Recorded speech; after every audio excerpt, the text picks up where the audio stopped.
Welcome, everyone, and thank you so much for joining us tonight. We really appreciate you being here. My name is Sam with San Mateo County Libraries, and I'm so excited to join you tonight to welcome Susan Kiyo Ito, author of I Would Meet You Anywhere. Before we get started, I want to let you know that our next author talk will take place in person. Join us in Half Moon Bay on April 16th for an in-person talk with Laurie R. King about her book, The Lanterns Dance, and 30 years of her Mary Russell and Sherlock Holmes series. Plus, we've got comics writers, Mom Rage, My Bina Dubbin, an online Chili Crisp cook-along, and more. Go to smcl.org/authortalks to find out more. As for tonight's logistics, your microphone and video are turned off, but please feel free to use the Q&A to enter your questions for Susan. You can see that at the bottom of the screen down here, probably. Feel free to chat as well. We might miss your questions if they're in the chat, but you can try to do that too. If you want subtitles, click on CC, then show subtitle. And now San Mateo County Libraries is thrilled to introduce Susan Kiyo Ito. Susan Kiyo Ito began reading at the age of 3 and writing stories by age 6. She has co-edited the literary anthology A Ghost at Heart's Edge, and her work has appeared in The Writer, Growing Up Asian American, Choice, Hip Mama, Literary Mama, Catapult, Hyphen, The Bellevue Literary Review, and elsewhere. She is a McDowell Fellow and has been awarded residences at the Mesa Refuge, Hedgebrook, and the Blue Mountain Center. She is a member of the Writers' Grotto and teaches at Mills College Northeastern University and Bay Path University. She was one of the co-organizers of Rooted and Written, a no-fee writing workshop for writers of color. She lives here in Northern California. Susan's memoir, I Would Meet You Anywhere, chronicles her search for her birth family and how what she found impacted the rest of her life. Along the way, she grapples with the legacy of Japanese American incarceration during World War II, the inner workings of the adoption industry, her own reproductive choices, and the precious love of family. That's all I have to say. Welcome, Susan. We're so excited to have you here tonight. Thank you so much, Sam. It's such an honor and a pleasure.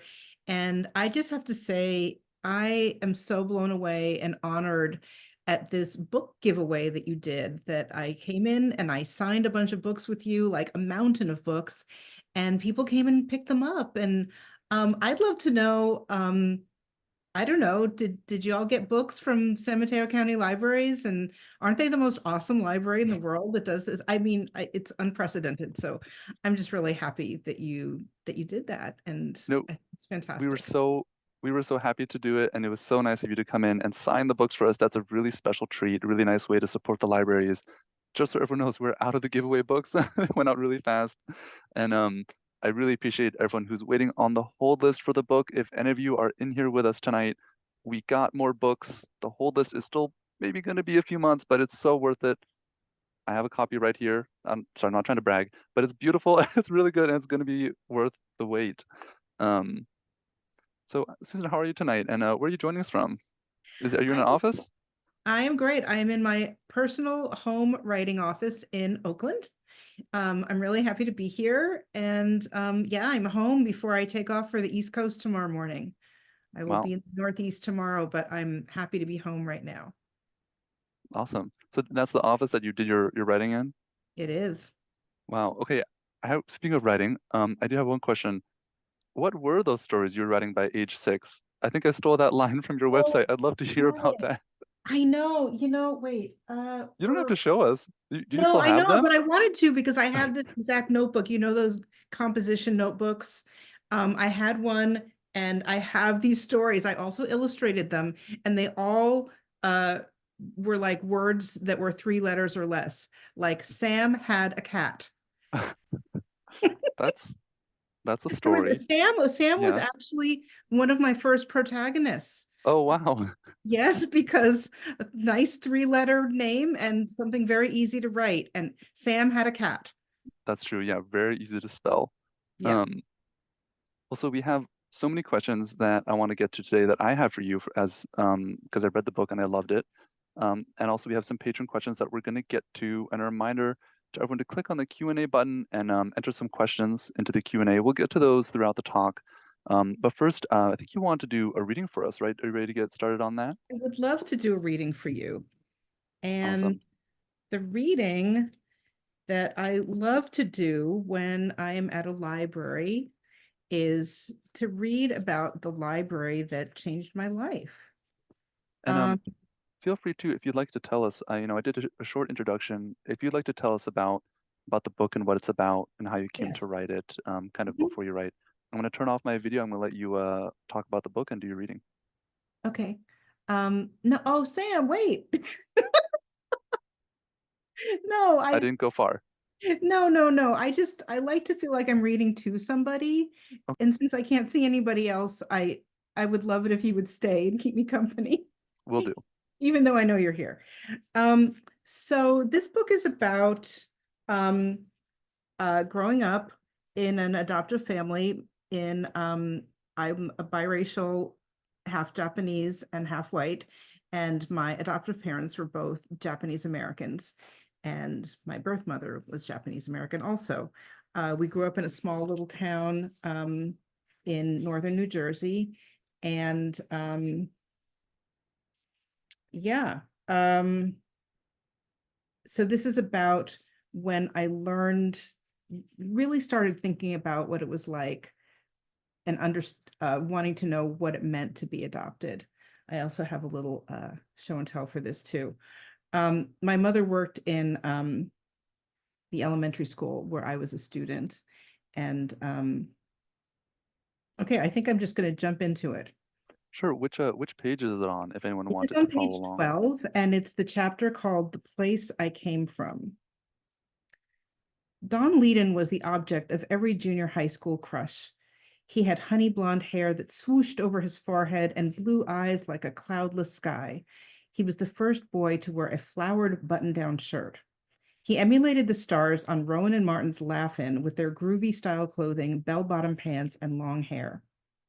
My mother brought up his name one day when we were having our after-school snack. She worked in the front office at my elementary school, and she knew things that other mothers didn't know. When I was a student there, I had been allowed to pass through the swinging saloon doors to the inner sanctum of the secretary desks and help her with various tasks. I'd snack and count milk money nickels or turn the handle on the mimeograph machine until her workday ended at 4 o'clock. Then we'd drive home in our station wagon. Now I went to junior high in the center of town. She had been offered a job there, but she declined, and I was glad to be independent. I walked home on my own, and we met in the kitchen after school for our snack. Don Leedon is adopted too, you know, she said casually. She pulled a bobby pin from her permed black curls and separated the tines with her teeth. My heart surged. It startled me to hear his name, especially paired with that word, adopted, that always made me feel conspicuous and strange. He came from the same place as you. The same place? I couldn't fathom what she was talking about. New Rochelle? She had told me I had been born in New Rochelle, the same town that Dick Van Dyke lived in on television. Spence Chapin. I repeated the words after her. The adoption agency where we got you. Don Leedon came from there too. My head spun. The place I came from, where they got me. I didn't know the difference then between an adoption agency and an orphanage. I had seen pictures of rooms with high windows filled with white metal cribs, rows of babies whose cries floated up to the ceiling. I had been in one of those places with baby Don Leedon. Had we been there at the same time?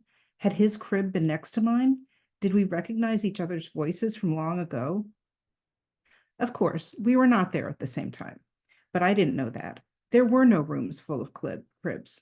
Spence Chapin was only a momentary stopping place, a place of exchange and commerce. It was the place where my adoptive parents drove to get me, wrapped in a pink blanket damp with spit up. It was the place where papers were signed, their signatures wet.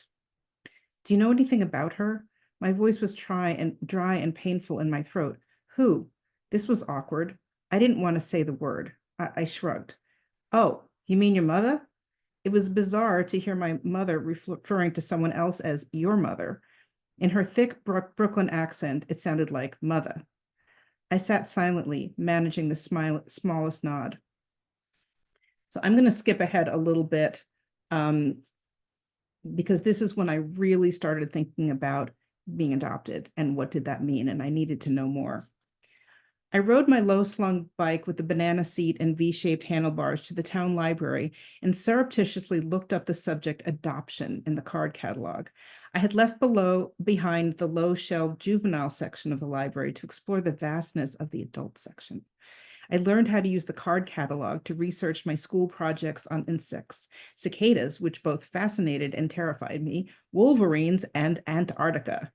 I loved the glossy blonde wood of the card catalog drawers, the orderliness of the Dewey Decimal System, and how the coded numbers translated into specific areas and shelves of the library.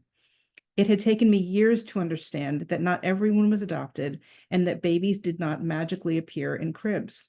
My friends' mothers had swollen with pregnancy, and I had learned at age 10, shockingly, about the details of reproduction from the Breeding Your Keeshond chapter of our dog book. My heart stuttered in my chest as my fingers walked through the cards. AD, adoption. The Search for Anna Fisher by Florence Fisher. I wrote down the book's number and pursued it like a treasure hunt through the stacks. I pulled out a thick book with a green cloth cover. On the first page, the epigraph shook me. Oh, why does the wind blow upon me so wild? Is it because I'm nobody's child? My stomach roiled. Nobody's child? I wasn't nobody's child. I was my parents' child. But the understanding that I had been born elsewhere to other people and given away was beginning to flicker in my mind. I turned more pages. Florence Fisher's words took my breath away. Each chapter heading featured a brief quote by an anonymous adoptees. I had never heard this word before. I'm sure you can understand my wanting to see someone in the world who's actually flesh and blood related to me, an adoptee. I raise Irish setters, and it's a little disturbing to know that I can trace their pedigree further than I can trace my own, an adoptee. I felt lost and floating, an adoptee. So this was my first introduction to another adoptee writer, and I literally think that it changed the course of my life. And here is the Oh, book. wow. Here is the book itself. That's amazing. This is not the exact same book that I got from the library, but I got this used copy, and it's the same first edition from way back then. It was published in 1972. Wow. And Florence Fisher was an adoptee, a writer, and an activist, and she formed an organization called ALMA, Adoptees Liberty Movement Association. And there's an address for it in the back of the book, and I wrote to them immediately. And I was only 13 at the time, so they said I had to wait until I was 18 before I could, you know, really be a member and go. But when I was 18, I did start. I went right away and started attending monthly meetings with them. Wow. That's amazing. Something that really struck me about that was that so I was adopted as well, and like you kind of I've always known. I don't remember ever being told. I don't know if you remember being told. I sure don't. Um so our parents must have done that right. But it seems like even with all the support that your parents have given you and kind of your mother's casual openness, right, and talking about this with you when you were young, that there were sort of still these like burning questions that you had and still these feelings and, for example, not knowing that you didn't come from an orphanage, for example. I mean, what kind of support do you think that a lot of adoptees sort of need early in their life, even when their parents are caring and doing seeming to do everything right? Where does that Um, feeling of missing something come from, or confusion? well, I think because people who are not adopted, they know certain things about their early lives, where they came from, their birth, their birth story, or certainly their heritage. They know these things, and it's kind of just like built into the air that they breathe. And so when you don't have it, it feels like it's really noticeable. It really feels like something, and it's not that. Yeah, so I just think that there are things that people can take for granted that you don't even think about, that they're just normal, ordinary things. And so I think that uh not having those things, not knowing, my parents told me, this is a part that I left out, that I was half Japanese. They said I'm hambun hambun, which means half and half. And I was like, well, what's the other half? And they were like, we don't really know, just a Hakujian white person. They didn't know, and I didn't know. And I have a picture of myself. I was sort of racially, culturally ambiguous. And when I was like 9, I was in this school production of Up with People, which was this like global musical thing that all the schools were doing in the 70s. And they made me Miss Brazil because they were like, yeah, you could be a Miss Brazil. And they put all this Wow. fake fruit on my head. And I picture myself as Miss Brazil because they were like, they didn't really quite know what to make of me. Wow. That's definitely an unexpected outcome, I think, of your whole story. So we do have an early question in the Q&A that kind of ties in. Someone's hoping you talk a little bit more about being biracial. And kind of my question that I have on that is kind of on um, is what they call like a transracial adoption or transcultural adoption where the adoptee is of a different race or ethnicity from the adoption family. I'm kind of curious to know more about that. Another Sure. author who we've had in the past was Julie Lithcott-Hames, who Oh, wrote Real American. Yeah. Oh, I love Julie. She's great. I love her too. And I know she has a We're blurb friends. on the back of your book, I think, or at least on your website. Yeah, Um, and she talks about that as well. So would you be able to say anything about what impact you definitely. think that might have had? Definitely. I often refer to myself as an upside down transracial adoptee because the majority, so literally the definition of a transracial adoptee is somebody who is a different race, comes from a different race or culture from their adoptive family, from their parents. And so it just means that you're different. And so I definitely qualify under those circumstances, but I would say the vast majority of transracial adoptees are adoptees of color who are adopted by white parents or one white parent, usually both. And so it's different, and in that many of them grow up in racial and cultural isolation. They might grow up in a small town where there's really not another person who is from that background or culture or race.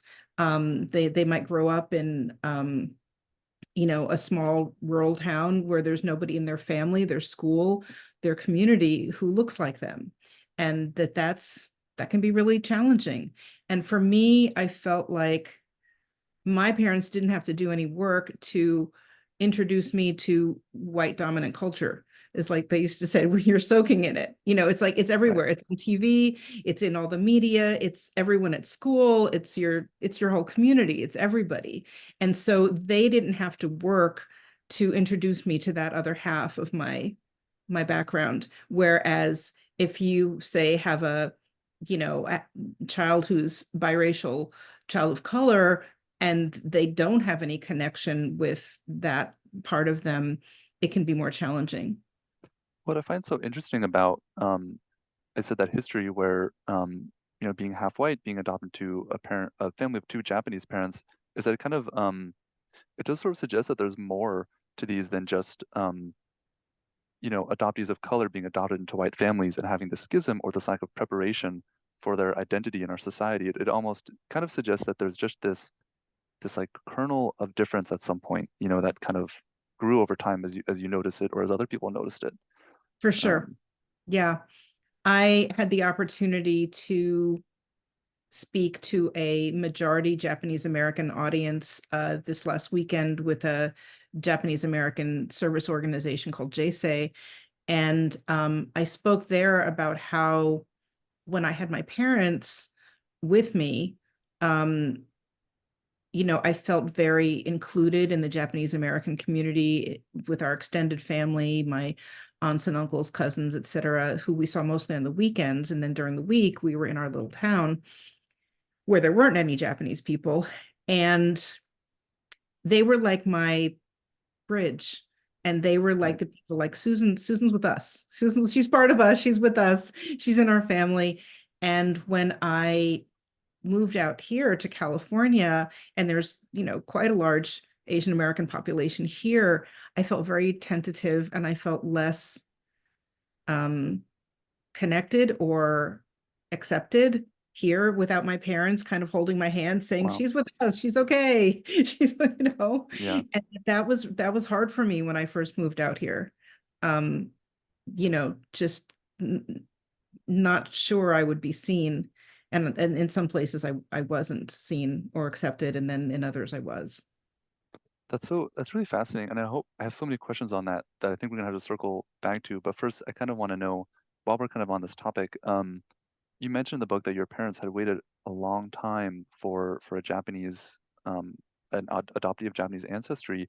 I'm just kind of curious what you think, what were their motivations for that? And what do you think when you hear about kind of that happening in the adoptive parent? Oh, it wasn't their choice. I mean, they were on the waiting list for 10 years. Right. They had tried. And I'm not quite sure if it was them or the agency or them and the agency together basically ruling out other children for them. Oh, Um, okay. I don't know. Yeah, I don't really, I didn't really get to talk to them about that. Although my mother, there's a little recorded interview with my mother where she said something like, oh, I can't remember, but she was like, we were really waiting. I mean, she was really old school, so she used to say Oriental. She's like, we were really waiting for an Oriental baby, but there weren't any. And I don't know. I don't really know if it was like the agency discriminating against them, or if they were like, no, we can't handle a baby that's not at least partially Right. Asian. And there was, I wrote about this in the book, that there was a photo in my file of this boy who was clearly from Japan, and he had a birth date before mine. And there's a photo of him. He was about 1 year old, and I don't know the story of him. Like, I don't know if they were offered this boy from Japan, or if Wow. they decided not to, or they weren't offered. I don't know, but his Oh, picture wow. is there with all my stuff. And Wow. it's like so random to think, wow, he could have been in my family instead of me. He could have been their Right. kid. And I don't know whatever happened to him. I don't know who he is.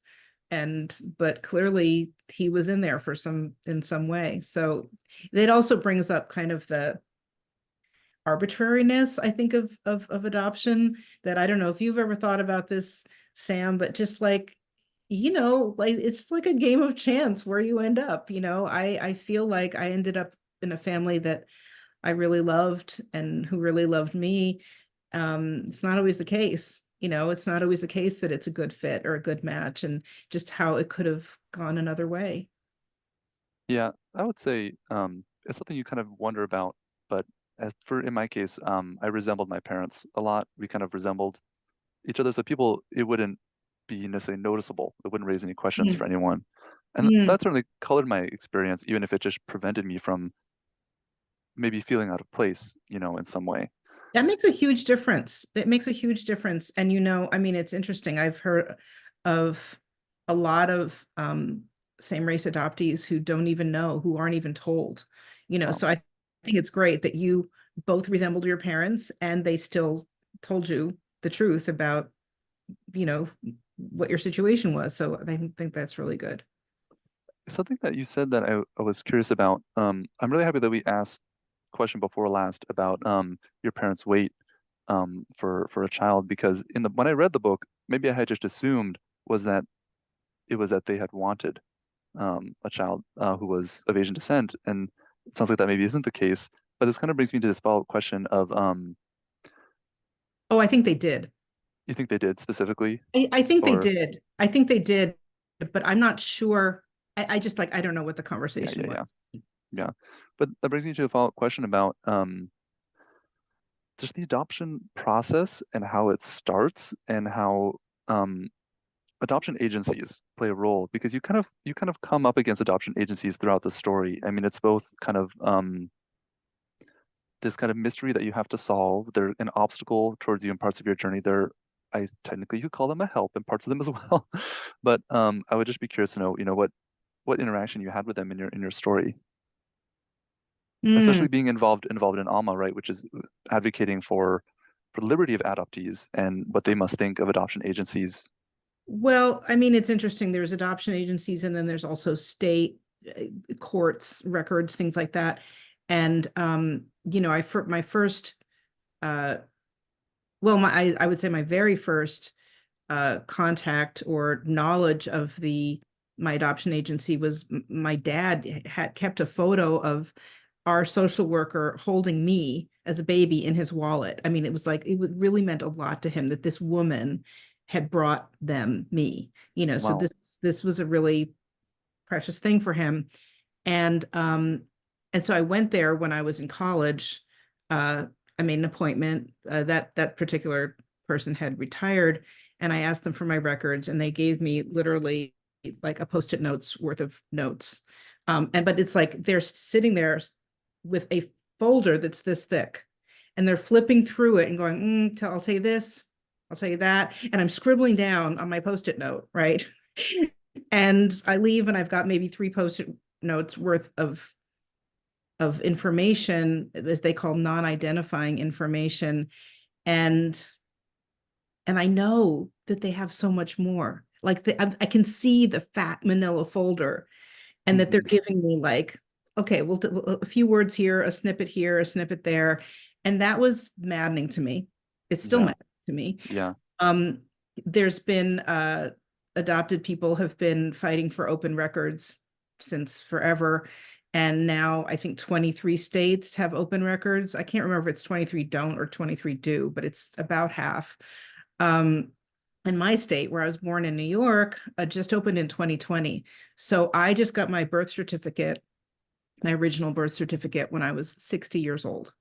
And there Wow. are people who have died without ever seeing their original birth certificate and who will continue to.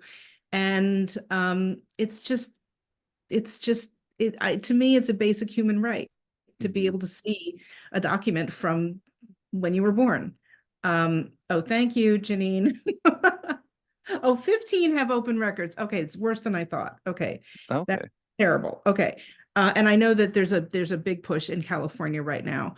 Um, so yeah, but I have to say, so I wrote back just last week or a couple weeks ago, and I got a response last week from my agency. And I was like, so now there's open records in the state of New York. I would really like all of my records. I had, there was that big chunk of file here. And they were like, oh, well, the state is required to give you your birth certificate, but that doesn't apply to agency records. And because what I really wanted to know about was, so I was born, and then I was in the hospital for 2 months, and then I was in foster care for 6 weeks. And I want to know, like, where was I in foster care? Who took care of me? Where did I live? What went on? I mean, I just want to know that Hmm. information, you know? So what? And So, they were just not, yeah, they were like, no, that doesn't really apply to us, but you can write to these places and maybe you can get another post-it note worth of information. I had 2 questions about that. One was, I want to make sure for those people who haven't read the book yet, what's the deal with original birth certificates? I didn't know that there are different kinds of birth certificates. I didn't know that I might probably don't have my original birth certificate. What's up with that? Well, if you weren't born in California, I'm sure you don't. So, I what's learned. the deal? Well, there's a lot of history that goes with that. I would recommend that people read a book called The Baby Thief. Um, and it's about a woman named Georgia Tan. I am blanking on the Barbara Bizantz or so anyway, somebody's gonna thank you, Janine.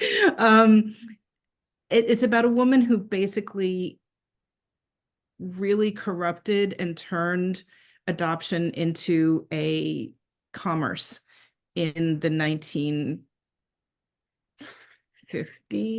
40s, 50s, 50s, and really made it a business. And so she had to really do a lot of subterfuge to disguise babies' origins, because many of the babies were stolen and then sold to wealthy, like Hollywood or New York parents. And this is all, there we go, thank you, completely illegal. And so this is when the practice of sealing original birth records, because if people knew and were able to go back, then this would all fall apart, right? So, but then little by little, more and more states took upon this practice to seal birth records. And thank you, Janine. She's such a wealth of information. Yeah, so there's a whole history. I Wow. encourage people to and you to find out more about it. It's really kind of, it's not kind of, it's very chilling. But it really set the stage for many of the practices that are in place today. Wow. There were so many things in your book. You don't often there's not like a chapter where it's like, here's how adoption works, here's the issues. It's going through your journey of discovering all this, and just through that, through the obstacles you faced, through the walls you came up against, through the support you got, through the very independent things that you did, especially, kind of when you're in college age. I was shocked. There are twists and turns in this book, everybody, if you haven't read it yet. But through those things, I feel like I really I learned, and I got a lot of questions. And there's so much more kind of about just talking about your story and the contents of the book that I want to ask. I would like to ask some questions about kind of craft and writing the book first. Can you tell us a little bit about when you knew that you wanted to write this book, how long it took to write? Didn't it change forms a few times, I heard? Mm. So I started writing this book when I was in my graduate program in creative writing at Mills College in the 90s, 30 years ago. And originally it was my MFA thesis, and it was a novel, it was fiction. And I recently had the chance to go back to the library and like pull it out of the shelves and look at it. I was like, it was almost unrecognizable. Wow. But I went to a lot of trouble to disguise a lot of the characters, to change many, many, many things. So it was definitely a novel, but it had the core of my story. And so I had several different versions of that. And then I, at some point, developed it into a solo performance show, a one-woman show called The Ice Cream Gene. And that was like not fictional at all. And I think telling the story just unvarnished on stage with my body, it gave me the courage to be like, this is a story about wanting to know the truth. And I want to tell the truth. I want to tell the truth. I want to know the truth. And I don't want to do it as a fictional project. I love fiction. I love novels, but I think at a certain point, I made a shift and decided that I wanted to tell it as a memoir. And then once I made that decision, it was really scary knowing that I was going to be putting it out there as nonfiction.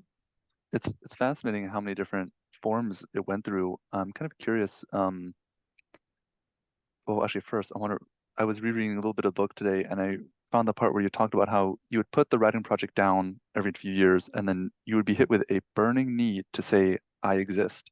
I'm kind of curious about that burning need, because you mentioned even in our talk today, when you were very young, kind of having these questions and being curious. And as far as the creative process, what was that burning need to really tell the story and to really make these statements that you exist? Mm. Well, for people who've read the book, or for people who haven't read the book, one of the big conflicts in the book, and books have a conflict to keep them moving forward. One of the big conflicts is in my relationship with my birth mother, that she really wanted me to not exist, or she wanted me to not say who I was. She wanted to keep me a secret. And that was easier when I was much younger, when I was a college student. But as I got older, decades went by, and I just was feeling like I don't want to do this anymore. I don't want to not exist. I don't want to pretend that I'm someone else, or say that I'm a friend of the family, or I'm some random person. And I think that force, it just kept growing, like this isn't okay. This doesn't feel good. It doesn't feel good to be another person's secret, you know? Right. Yeah, the scenes in the book where you are kind of put in those situations with your birth mother and with other people around, it's palpable, like what you're feeling, and all the tensions, because it's retold from your perspective at the time. And reading it, it was one of those those movies that you kind of yell at where you're like, don't open that door, there's a monster. When I was reading this, it was kind of like I was yelling at often the other characters to like do something different, notice what this is like for everyone else. Um, You I know, didn't I have, actually yell at the book, but I almost did. it's okay. You can yell at my book. It's all right. I have another little piece of show and tell that I thought you might appreciate. This is my journal from the the time that I found her and was searching Wow. for her. See, and all the pink slips are interactions that I had with her. And Wow. scenes that I had that I wrote down in real time. That's So in a amazing. way, it was like a fact checking thing for me, but also it was a way for me to really document what was going on in the moment. So I think if you're feeling like, no, don't do that, it was like I was literally writing it down like the day it happened. I was wondering about that while I was reading it, that what kind of documentation or journaling, because they're kind of recreated with such precision, so it seems. Um, Yeah, that's all why. right. That's how I was like always writing, and journaling was a thing that really kept me sane, and really helped me stay grounded through everything and make sense of it or not make sense of it. So, yeah, they really helped me both in the moment, but also in the writing. Well, so I wanna go through some questions that we've gotten during the talk today. Um, one of which I know part of the answer to. Someone asked, how much did your parents tell you about their family's experience in the relocation camps during World War II, and how did this impact you? And I know that your adoptive family, your parents were not in the camps, but you frequently come across everyone from their generation in the story. Um, I mean, this really, really did color your story, and I'm curious to hear your answer to that. How the Um, legacy of that might have impacted, your history here. for sure. And I write about that a bit in the book. I really do feel like my existence is a legacy of those incarceration camps that my birth mother was in one of those camps as a child. And I think that experience and then being relocated yet again to an isolated town where there were no Asian people, and then and having to live like that. I mean, I think that was like a huge transition and a huge trauma. Um, and then ending up with an unexpected pregnancy. There was like, it's just like a series of things that keep happening where it's like, okay, don't think about that. Don't think about that. Don't think about that. And I think it just became a way of coping, a way of surviving. And so my adoptive parents were on the East Coast, and so they were not incarcerated. I'm actually writing a novel about that experience of Japanese Americans in New York City during World War II, and Wow. what the experience was like. It was very, very different, but impactful in a different way.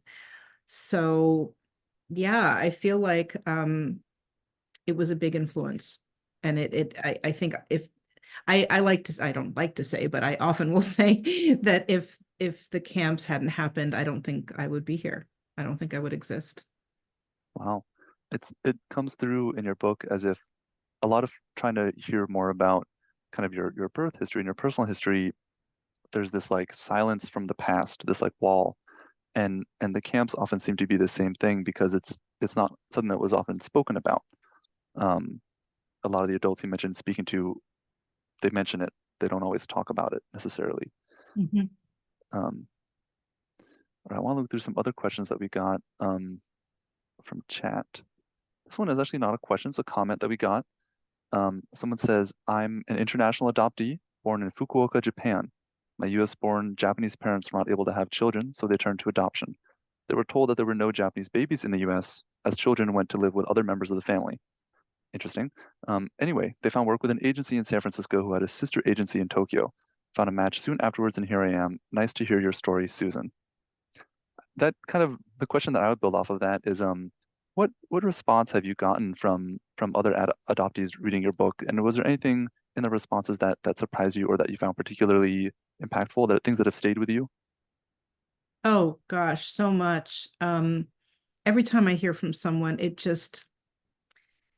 makes me feel really glad that I wrote this book, because not only does it give them something that they really resonate with, but it gives me something, it gives me a sense of I'm not alone, or community, that this was not just my experience, that there were other people who had this experience. And I've actually heard from a number of half Japanese adoptees raised by Japanese American parents.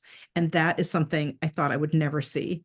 Wow. But a few have reached out to me, and that has been mind-blowing because I used Wow. to say I felt like a unicorn among unicorns, like you're already a unicorn if you're adopted because you're, not like other people that but this was like it really put me, in a very even among transracial adoptees, I was, or even among Asian American adoptees, most Asian American adoptees that I know are international and not domestically adopted. And so that in itself was a thing that I felt set me apart. But hearing from other people, and I also think hearing from people who are not adopted, who are not Japanese American, have like I felt something to connect with in this book, and that has been incredibly gratifying and surprising, that people are like that this wasn't my experience at all, and yet I could relate to it on some level, and I really love that. I think I might be in that category because I've had such a different experience, but it is making me, because of your experiences, you had to ask certain questions. Like you could not look into this. There's no way. And that would have prevented you from going on this amazing journey, like I said, with plot twists that you went through that was so hard and so bittersweet at times. Um, and speaking about that, I'm kind of curious about a similar question about if you heard from adoptive parents or potential adoptive parents as well and what their reactions were. We had a question, someone asked, I love your book and the perspective it gave on adoptees. Do you have any advice for people who want to be parents and are thinking of adopting? Hmm. Well, I think, well, I don't know about advice, but I just the what's your takeaway about adoption? Adoption is complicated. It's really complicated. And there's a lot of cultural messages that it's beautiful, it's a win-win, it's great for everyone, it's incredible. It's complicated and it's rooted in loss. It's rooted in crisis for somebody. Somebody had to have had some sort of crisis for this thing to have occurred at all. It doesn't happen when everything's working just as it's supposed to, you know? And so I think recognizing that is really important. And also um, having met with probably hundreds, if not thousands of adoptees since I went to my first Alma meeting, I've been very involved in adoptee community. And I've talked to a lot of adopted people whose parents were not as supportive or just matter of fact, like, how can we help you? What took you Hmm. so long? Oh, of course you want to know this. Well, what do you want us to do? I mean, they just were like, we're here for you. And there's a lot of, I think, adoptive parents who have a lot of fear or feel threatened or feel anxious if, if their child is curious about their origins, their other family, their relatives that are out there. And, so it makes me feel really grateful that my parents responded the way that they did. I think it was really healthy and really loving that they were just like, we know you're our daughter and we're not worried about anything and we just want to help you. We love you, whatever you want. And I just, the more I think about it, and as I was writing this book, I realized how special that was. They're so proactive about it. They're not just active. They, really made you feel welcome, it sounds like. And I have a kind of to build on that, based on those cultural messages that we get, I can imagine even for adoptees whose parents are being supportive, it can still be like for example, your parents were not jealous at the notion of your birth family or you getting in touch with them, right? They might have been, but they didn't show it. They might have Fair. been, and it would have been understandable if they were, but they didn't show it and they didn't give me a hard time about it. And kind of to that point is that it's easy for an adoptee to imagine in their head that their parents would feel this way, even Mm. if they've never even heard that. And I'm kind of curious. So you mentioned earlier when you were kind of seeking out your birth records and going to Spence Chapin. If I remember right, how much had you told your parents at that point about kind of how far you were going in your search process? I remember that you didn't tell them while you were doing some of the search that you were searching I or that didn't, you had reached them. right, right. I didn't tell them before I went to my first meeting, but after I went to my first meeting and the people at Alma suggested, oh, you could do this, that, and the other thing, and some of it involved adoptive parents. So I was like, okay, so can you help me with this? And they did. And then again, as I was getting further and further into it, and I actually did find her, I went to meet her without telling them that I was going to meet her, because I think it's very common, and other adoptees might recognize it. We have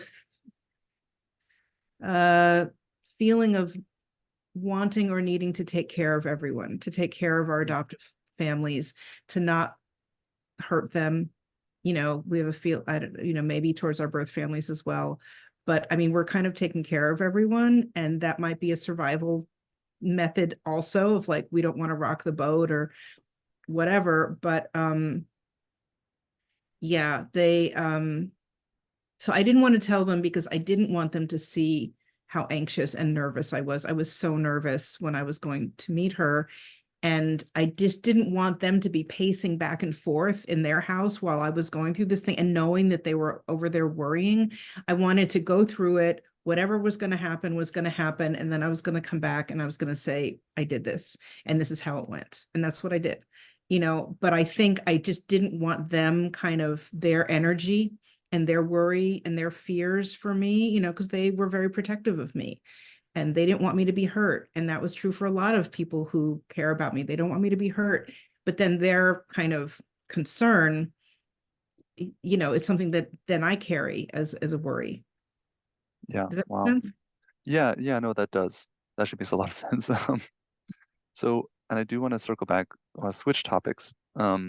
I want to circle back a little bit about your writing process. You mentioned that you're in your writing office there actually right now. And someone asked a question, what's your writing process? Do you write every day? Or did you when you were, working on the last legs of working If on this I book? wrote every day for 30 years, I probably would have written one word a day. So no. No, I don't write every day. And actually, I miss writing so much, because right now I've been on like book tour since November, and I am so anxious to get back to writing. I don't write every day. I wish I did, but I write when I can. And I'm a big fan of writing retreats. I actually just went on a 4-day writing retreat with two other adoptee writers. Three other adoptee writers. It was like the best treat ever. We rented a Airbnb in this beautiful setting, and we just got to, it's like my favorite vacation in the world, is to Wow. like be with other writers, to be quiet. Everyone's like writing, and it's just like, it's just so contagious, that feeling of inspirations, like, look, they're working on their work, I'm going to work on my work.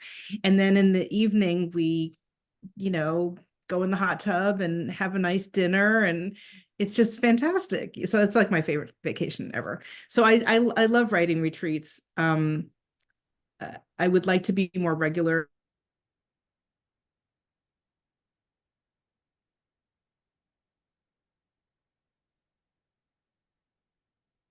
Hope that I can stick with that. I think you cut out for a little bit there. What was the last sentence or two? Oh, I'm going to have 2 designated writing days a week in the fall when I start teaching again. Oh, wow. That's awesome. It's good to have that space cleared out, right, I'm mentally. trying. That's y'all are my witness. That's what I'm, you're my witness. That's what I'm promising myself. So speaking of teaching, we got a very interesting question. Someone asked, when will Susan lead another Writer's Toolkit Day? Still dreaming about the one from spring 2018. Do you remember Oh that? my What was God. that? Wait a second. Who said This that? was this was a Catherine, Catherine Oh my Abalos. goodness. Writer's Toolkit. Well, actually, thank you for asking, Catherine. We're going to do a Writer's Toolkit at the Writer's Grotto, probably in the fall. So stay tuned and follow the Writer's Grotto for that, because the Writer's Toolkit is one of my favorite things. It's like a full day of like all kinds of writing. You just run around from station to station and you learn a bunch of stuff. I hope you see in chat. Catherine says, "Yay!" Thanks for coming. I'm curious about we're on the last 10 minutes, so I'm not going to get to everybody's question. I'm going to try to do everything I can. Thank you so much, everyone, for submitting all these questions. Having too many is a very good problem to have. That's my ideal. I want to ask, building on that, you talk about writing in community. Mm. Did you always, during the long rewrites and the different attempts to kind of write and tell the story, did you always try to write in writing communities, or did that something you kind of experimented with and learned that it worked for you? It always was part of it? Yeah, I love community. I love being in adoptee community. I have been in so many different adoptee spaces and they always feed me in a particular way. And I also really love being in writing community. So adoptee writers are like my sweetest spot in the world. They're like the best. But yeah, I love being in writing community. The Writers Grotto is a very important community to me. And yeah, I've had writing groups ever since I started writing. Well, not since I was 6, but ever since I Hmm. started writing as an adult, and sharing my pages with other writers and getting feedback and support and giving feedback and support is really important to me. So I'm a strong believer in writing community. Awesome. That's really, really interesting. Glad that you were able to find that, especially with other adoptees as well. Hmm. Um, Now, I do want to read some comments from our registration list. Some of you who registered for the talk told us what you thought, and we love that. One person says, "Thank you for this event. This is the first time I read Susan's book. I'm thankful that she shared with us her very intimate story."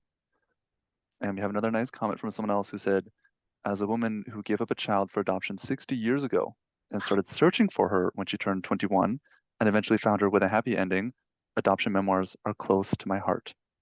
That's very amazing to be experiencing from the other perspective. I wish we could ask you, registrant, what it was like to read this book from that other perspective. Unfortunately, we don't have time. But um, want to get around to a few more questions about writing. So, given that this took so long, and it sounds like it was a very emotionally close project to you in ways where you really needed to do it, and times where you had to put it down, um, and it's such a vulnerable. I mean, you really go through these very vulnerable moments, these very bittersweet moments, and powerful moments from the story. How do you kind of practice self-care, or how do you take care of your mental health while talking Yeah. about these subjects? Hmm. That's such a great question.